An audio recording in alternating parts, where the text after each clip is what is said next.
क्या आपको पता है कि जब भारत पर आक्रमणों की आंधी चल रही थी, जब नई संस्कृतियां और नए धर्म इस भूमि में प्रवेश कर रहे थे, तब हिंदू धर्म ने न सिर्फ अपने अस्तित्व को बचाया बल्कि नए रूप में खिलकर और भी मजबूत हो गया। आज हम खोजेंगे कि कैसे हिंदू धर्म ने मध्यकाल में खुद को पुनर्परिभाषित किया। यह कहानी सिर्फ राजनीति या युद्धों की नहीं है, बल्कि यह उस आध्यात्मिक ताकत की है जिसने लाखों दिलों को जोड़े रखा।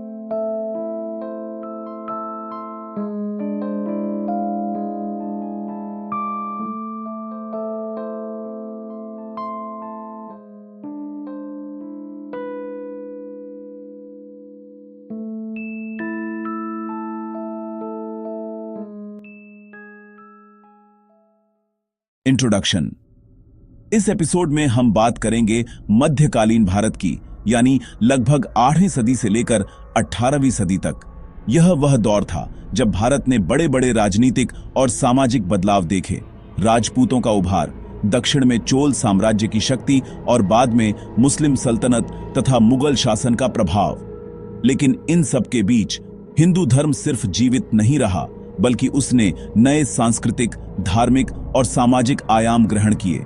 मध्यकाल को हम एक तरह से भारत का सांस्कृतिक प्रयोगशाला काल भी कह सकते हैं, क्योंकि इस समय विविध परंपराएं, नए विचार और अलग अलग जीवन शैलियां एक दूसरे से टकराईं और फिर धीरे धीरे आपस में घुल मिल गईं। हिंदू धर्म ने इस पूरे समय में खुद को बार बार पुनर्परिभाषित किया। द भक्ति मूवमेंट। उत्पत्ति। 7वीं से 17वीं सदी के बीच भारत एक गहरे सामाजिक और धार्मिक मंथन से गुजर रहा था। इसी दौर में भक्ति आंदोलन ने धर्म को एक नया, सरल और व्यक्तिगत रास्ता दिखाया। यह आंदोलन दक्षिण भारत में शुरू हुआ और धीरे धीरे पूरे उपमहाद्वीप में फैल गया, जिसने समाज के हर वर्ग को छुआ। मुख्य संदेश। इसका केंद्रीय विचार बेहद शक्तिशाली था। मूर्ति पूजा, जटिल कर्मकांड और जातिगत बंधनों से परे सच्ची भक्ति और प्रेम ही ईश्वर तक पहुंचने का सबसे सीधा मार्ग है। यह संदेश स्थानीय भाषाओं में संगीत और कविता के माध्यम से जन जन तक पहुंचाया गया, जिससे हर कोई इससे जुड़ सका। महत्वपूर्ण संत। दक्षिण भारत में आलवार, विष्णु भक्त और नयनार, शिव भक्त संतों ने तमिल भाषा में भावपूर्ण भजनों की रचना कर इसकी नींव रखी। उनकी भक्ति ने चोल और विजयनगर जैसे साम्राज्यों में कला और संस्कृति को भी प्रेरित किया। उत्तर भारत में यह लहर और भी प्रबल हुई। कबीर, तुलसीदास, सूरदास जैसे संतों ने अपनी रचनाओं से समाज को दिशा दी। वहीं मीराबाई और अक्का महादेवी जैसी महिला संतों ने सामाजिक परंपराओं को चुनौती देते हुए भक्ति में स्त्री शक्ति का अद्भुत उदाहरण प्रस्तुत किया। प्रभाव। इसका सबसे गहरा असर आम आदमी पर पड़ा। उसे यह एहसास हुआ कि ईश्वर सिर्फ मंदिरों या पुजारियों तक सीमित नहीं है, बल्कि हर दिल में बसता है।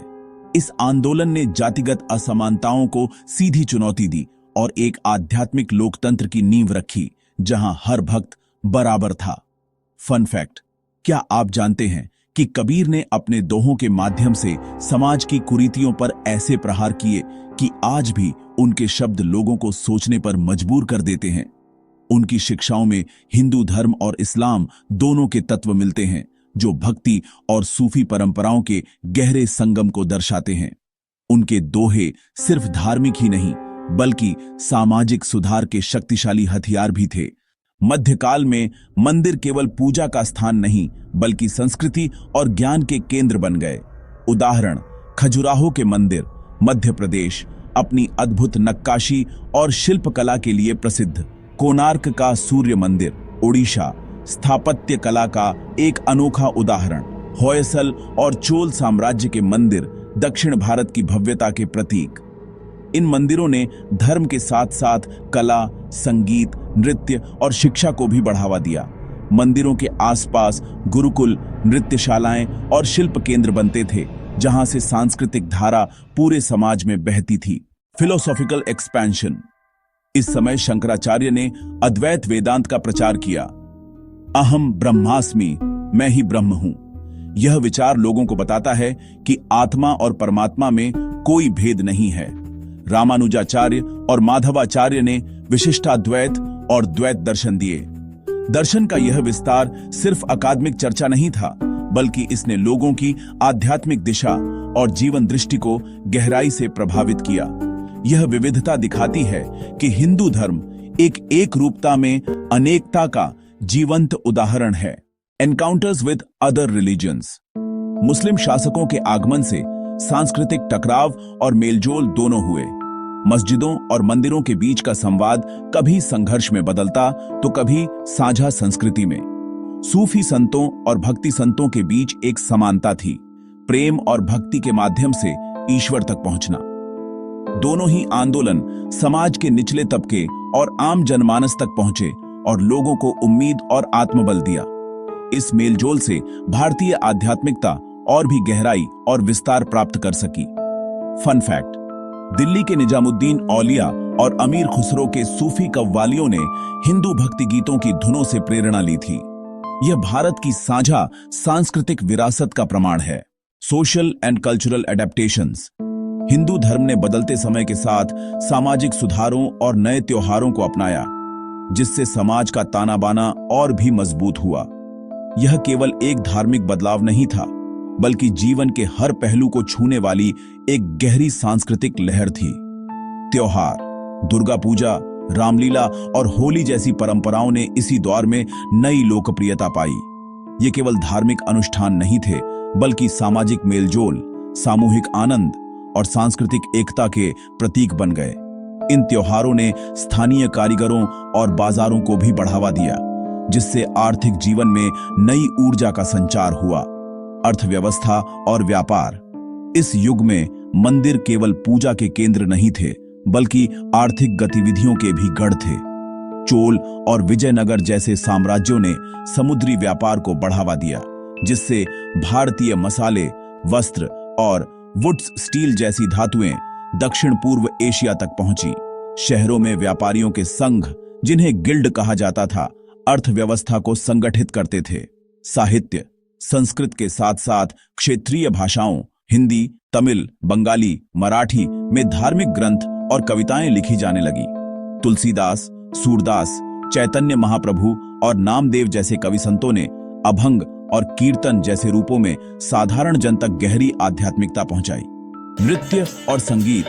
भरतनाट्यम, कथक और ओडिसी जैसे शास्त्रीय नृत्यों ने मंदिरों से निकलकर पूरे समाज को अपनी छटा से रंग दिया। इन कलाओं को शाही संरक्षण मिला, जिससे ये और भी निखरी और पीढ़ी दर पीढ़ी जीवित रहीं। शिक्षा और विज्ञान। गुरुकुल और मंदिर आधारित पाठशालाएं ज्ञान के प्रमुख केंद्र थीं। इसी दौर में केरल के गणितज्ञों ने कैलकुलस के शुरुआती सिद्धांतों की खोज की, जो यूरोप से सदियों आगे थे।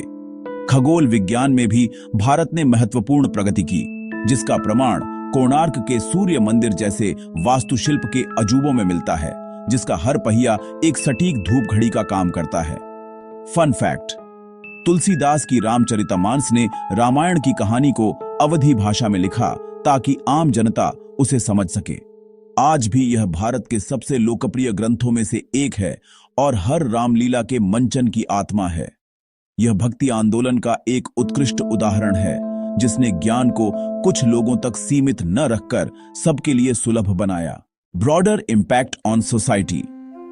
भक्ति आंदोलन और दर्शन शास्त्र ने समाज में समानता और भाईचारे की भावना पैदा की। मंदिरों और त्योहारों ने सामुदायिक जीवन को मजबूत किया। भक्ति कवियों ने साहित्य को ही नहीं, बल्कि जनमानस की सोच को बदल दिया। इस काल में शिक्षा का केंद्र केवल संस्कृत या शास्त्र तक सीमित नहीं रहा, बल्कि क्षेत्रीय भाषाओं में ज्ञान का प्रसार हुआ। तो दोस्तों, इस सफर के अंत में हम देखते हैं कि मध्यकाल केवल संघर्ष और चुनौतियों का ही दौर नहीं था, बल्कि यह हिंदू धर्म के लिए एक असाधारण पुनर्जागरण का समय भी था। यह वो युग था जब भक्ति आंदोलन की लहर ने पूरे देश को एक सूत्र में पिरोया और संत कवियों ने स्थानीय भाषाओं में ईश्वर की महिमा गाकर धर्म को हर व्यक्ति के दिल तक पहुंचाया। कबीर के दोहे, मीरा के भजन और सूरदास के पद आज भी हमारी आत्मा को छूते हैं। इसी दौर में विज्ञान, गणित और खगोल शास्त्र में भी अद्भुत प्रगति हुई, जहां केरल के विद्वानों ने ब्रह्मांड के रहस्यों को सुलझाने की कोशिश की। भव्य मंदिरों का निर्माण केवल आस्था का प्रतीक नहीं था, बल्कि वे उस समय के उत्कृष्ट इंजीनियरिंग, कला और सामाजिक आर्थिक जीवन के केंद्र भी थे। इन मंदिरों के आसपास बाजार लगते, गुरुकुल चलते और कलाएं फलती फूलती थीं। हिंदू धर्म ने आक्रमणों और नए विचारों के बीच अपनी आत्मा को न सिर्फ बचाए रखा, बल्कि बदलाव को अपनाकर खुद को और भी समृद्ध और जीवंत बनाया। यह हमें सिखाता है कि परंपरा और प्रगति एक दूसरे के पूरक हो सकते हैं। Next video tease. लेकिन कहानी यहां खत्म नहीं होती। हमारे अगले एपिसोड में हम देखेंगे कि आधुनिक भारत में हिंदू धर्म ने कैसे खुद को बदला, स्वतंत्रता संग्राम से लेकर आज के डिजिटल युग तक।